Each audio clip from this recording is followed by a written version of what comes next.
কোনো দিদি কোনো দাদা আপনাকে রক্ষা করবে না।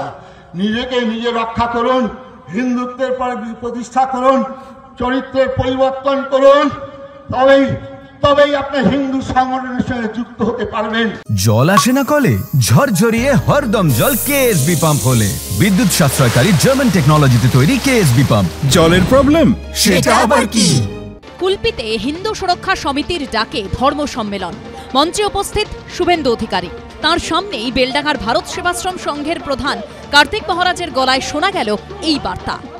শুভেন্দুদা মাঝে মাঝে হতাশ হন, যদি দিল্লি আমাদের কথা না শোনে, আমরা বাংলার বাঙালি, আমরা নিজেদের পথ চলার পথ পরিষ্কার করে নেব। দিল্লির জন্য আর অপেক্ষা করা যাবে না। আর সম্প্রতি কেন্দ্রীয় সরকারের তরফে পদ্মশ্রী প্রাপক কার্তিক মহারাজের এই মন্তব্যের পরই রাজনৈতিক মহলে প্রশ্ন উঠছে, শুভেন্দু অধিকারী কি সত্যিই হতাশ? হতাশ হলে কেন? দিল্লি কোন কথা শুনছে না? দিল্লি কার কথা শুনছে না? দিল্লি শব্দের অর্থটা এখানে হচ্ছে যে বাংলা চিরকাল বাঙালি মাথা উঁচু করে থাকে। এখন এই সংকটকালে আমরা সমাজ চাইছি যে আমরা সবাই একতাবদ্ধ হয়ে কাজ করব। হয়তো তারা তাদের বৃহত্তর স্বার্থে বৃহত্তর চিন্তাভাবনা করছে।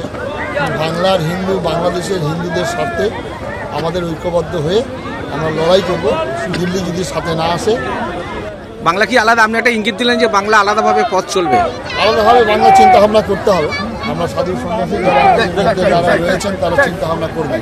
শুভেন্দু অধিকারীর উপস্থিতিতে কার্তিক মহারাজের এই মন্তব্য নিয়ে জল্পনার পারদ চড়তে শুরু করেছে। প্রশ্ন উঠছে, শুভেন্দু অধিকারীর উপস্থিতিতেই তিনি এই কথা বললেন কেন? শুভেন্দু অধিকারীর মনের কথাই কি কৌশলে বলে দিলেন বেলডাঙ্গার ভারত সেবাশ্রম সংঘের প্রধান? বিজেপিতে বিক্ষুব্ধ বিজেপি আছে জানি, কিন্তু বিজেপির মধ্যে আবার বিক্ষুব্ধ পদ্মশ্রী আছে, সেটা আজকে জানা গেল। স্বামী প্রদীপ্তানন্দজি পশ্চিমবঙ্গের হিন্দু সমাজের একটি অন্যতম মুখ। মুর্শিদাবাদের মতো জায়গা থেকে তিনি লড়াই করে তার সম্মান, তার মর্যাদা রেখে সারা পশ্চিমবঙ্গে ভ্রমণ করছেন সনাতনী হিন্দু বাঙালিকে জাগানোর জন্য। তাই সনাতনী হিন্দু বাঙালিকে জাগানোর এই কর্মযজ্ঞে ভারতীয় জনতা পার্টি যারা মনে করে এই অপশাসন পাপকে দূর করতে হবে, আমরা তার পক্ষে রয়েছি।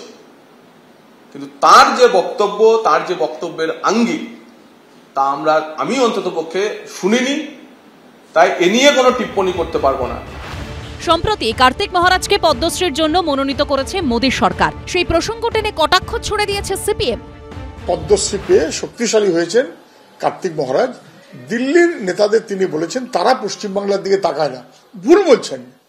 দিল্লির নেতারা পশ্চিমবাংলার দিকে তাকিয়ে আছে বলেই অভয়া বিচার পাচ্ছে না। সিবিআই রিপোর্ট সেই রিপোর্টটাই দিয়েছে যেটা প্রধানমন্ত্রী চেয়েছেন, যেটা মুখ্যমন্ত্রীকে খুশি করতে পারে। দিল্লি একদম রাজ্যের দিকে তাকিয়ে আছে যাতে দিল্লির পারপাস সার্ভ করতে পারে তৃণমূল।